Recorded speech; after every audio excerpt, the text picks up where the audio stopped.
Okay, so let's do the backdooring.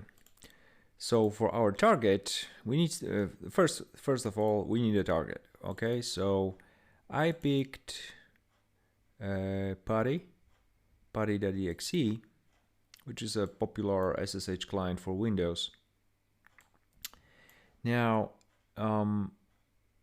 in this case, this is 32-bit application. Okay, but and it doesn't matter actually. The process of backdooring 64-bit applications is the very same. So we are dealing with 32-bit process, okay?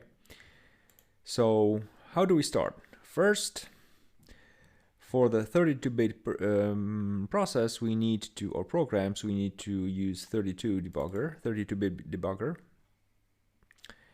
And let's open our target application. Okay, so putty. Let me just fix this up. Oh, I can stay. Okay.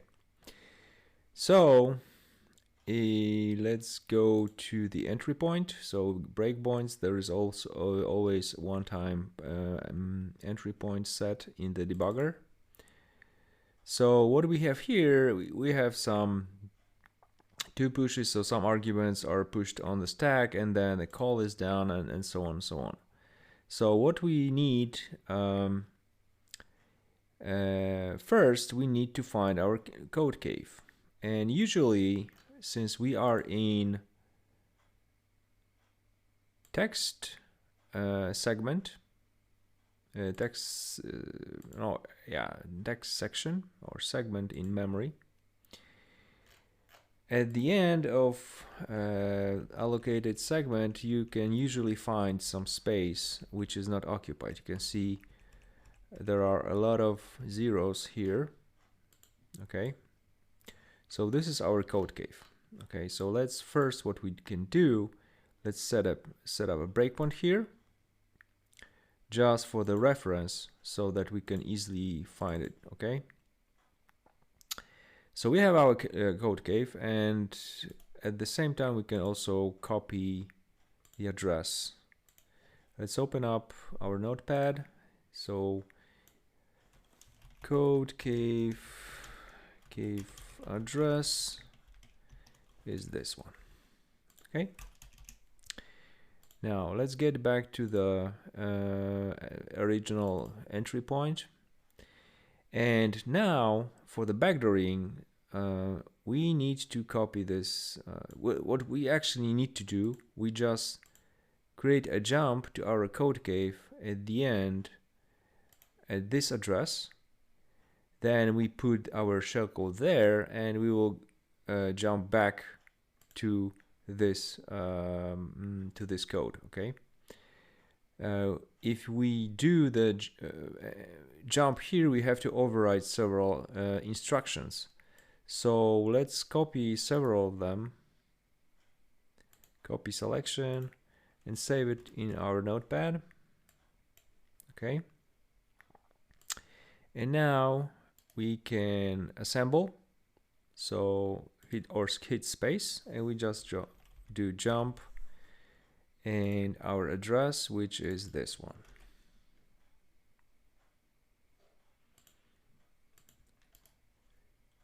Paste. Okay.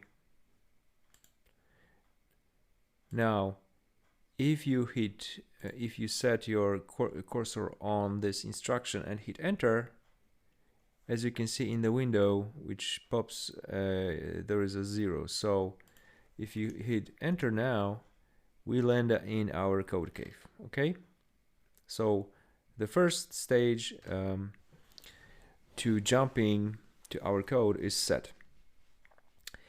Now, as we could potentially copy our shellcode here, but since our shellcode will change the state of the machine, which is the registers, instruction pointer, some values on the stack, what we usually do first is we save all the values of the registers and all the values of flags onto the stack. So we can use two instructions.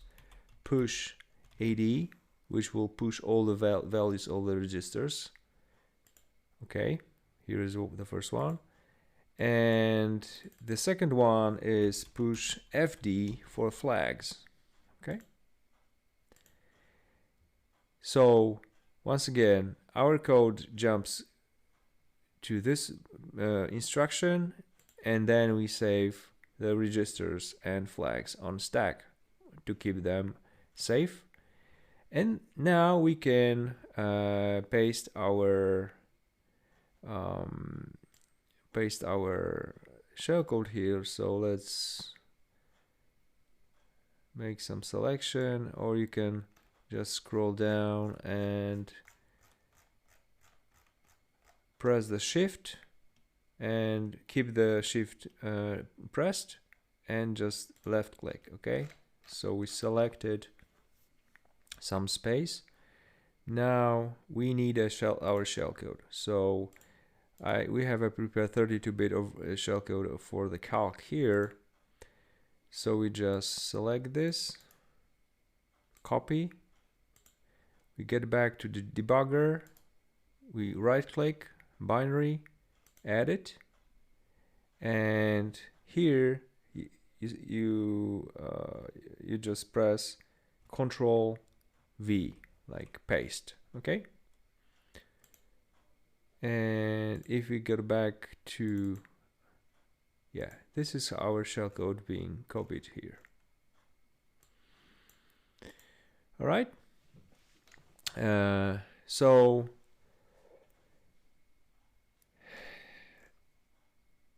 we are almost done, but we need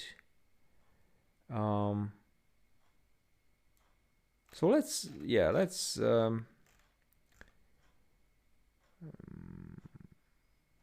save these changes.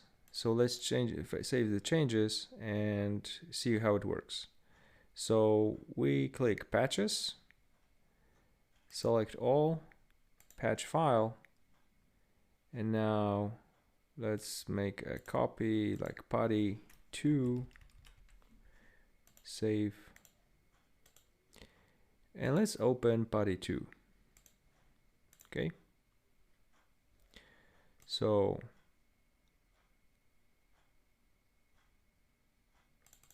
I can go here, let's hit enter, and let's set the breakpoint here, or F2. So we go back here, we run again. Okay, we run again. We hit our code cave now, and if we run, hopefully it will launch our shellcode. Okay, and the calc has popped up, but if you can see here, the program has exited, so putty didn't run, and that was expected. So let's reopen it again. Let's go to the debugger, and so this case with this particular shellcode is really interesting and not that uncommon. So usually what we are aiming at is that shellcodes are independent block of code that you can paste anywhere in wherever you want and use that as is. Now, in this particular case, it is not, because after our shellcode launches our calc, it will call some sort of exit or something similar, similar function. So we one of the things you could do, you just go through and analyze the whole shellcode, which is really tedious.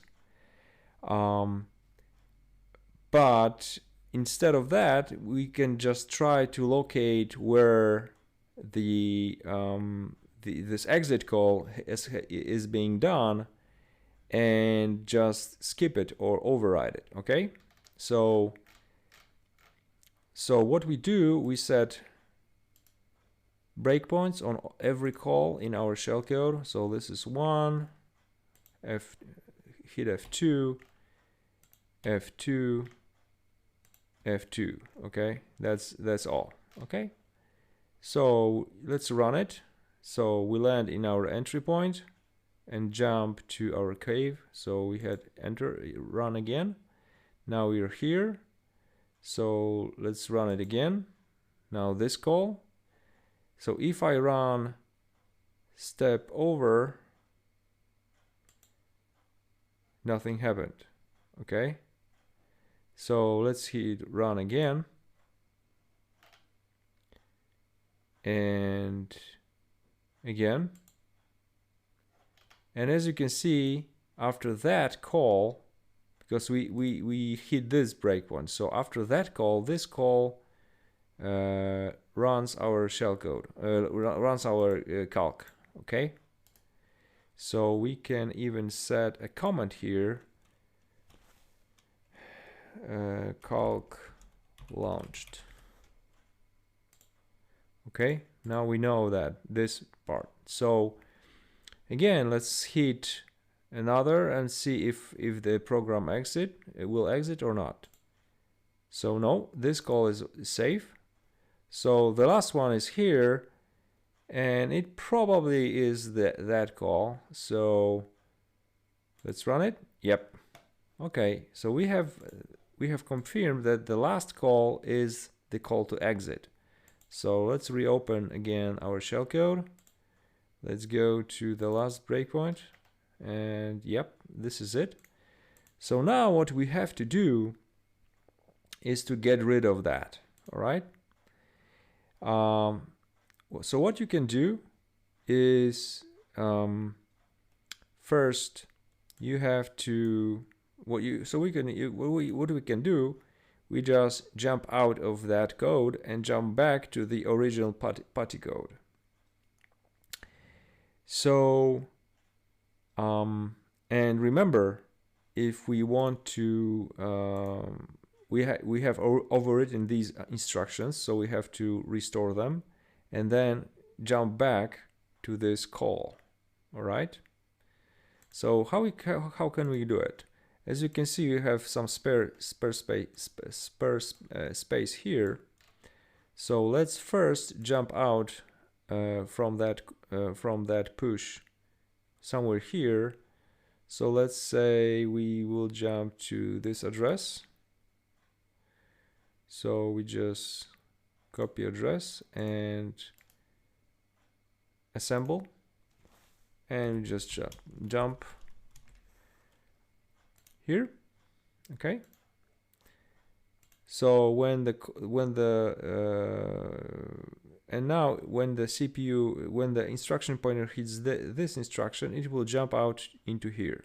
Okay, now what we have to do next is we have to restore the original context of the CPU. So as you recall, as you may remember, what we did before the shellcode was to save all the registers and flags on stack. So now what we have to do is we do the reverse operation. So we hit assemble again, and we pop FD, which will restore the flags register, and pop AD, which will restore all the registers. Okay, so we are almost done. The last thing we have to do is restore these two instructions.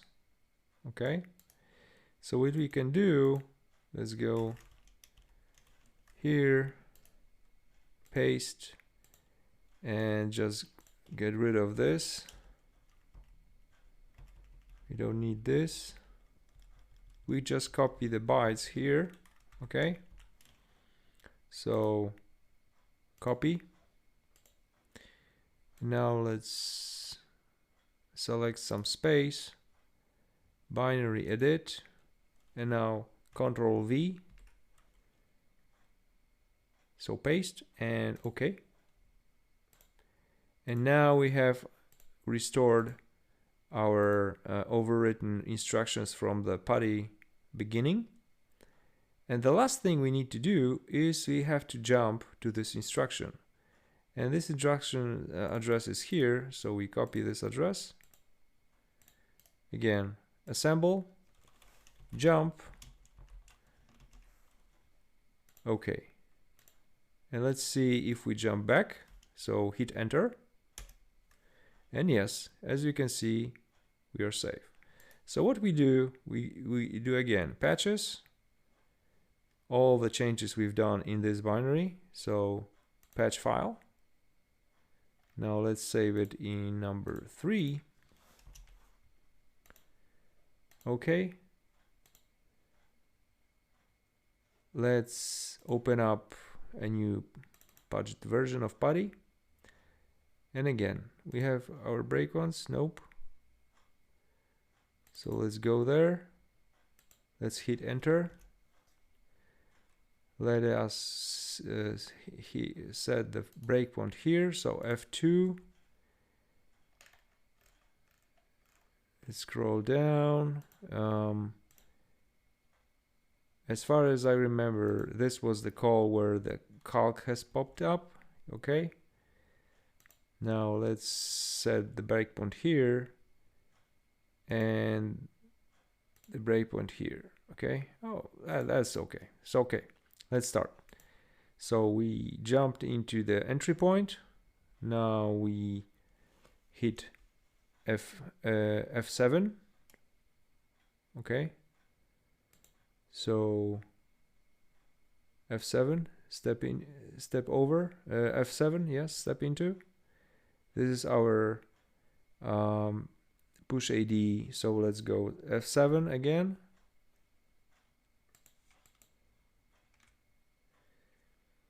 And again, and as you can see, the stack has saved all the registers. So for AD0, yes, these one, FF94, FF94, etc., etc. Okay, and now F7, you will see this register being saved. As you can see, 2246. Now it has changed because we used push instruction, and now our shellcode begins. So if we scroll down and hit F9 or run, now we can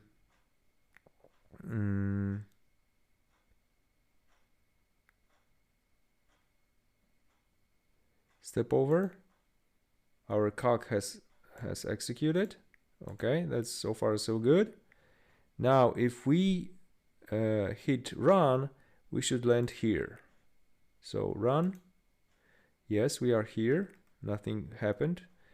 Now let's step into again. So we will land here. All right. So we are here. And now take a look at flag, E flags register, F7.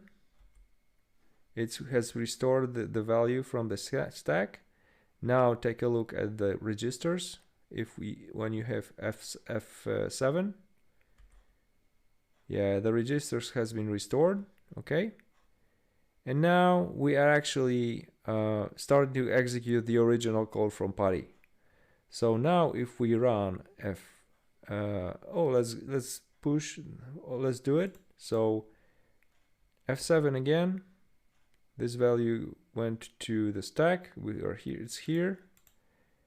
Now F7 again, the next value has landed, and let's hit the last time the F7. And we landed back to the original code of Putty. So let's run it, and bingo, the Putty is working. You can run, change anything. It seems like okay. So let's cancel it.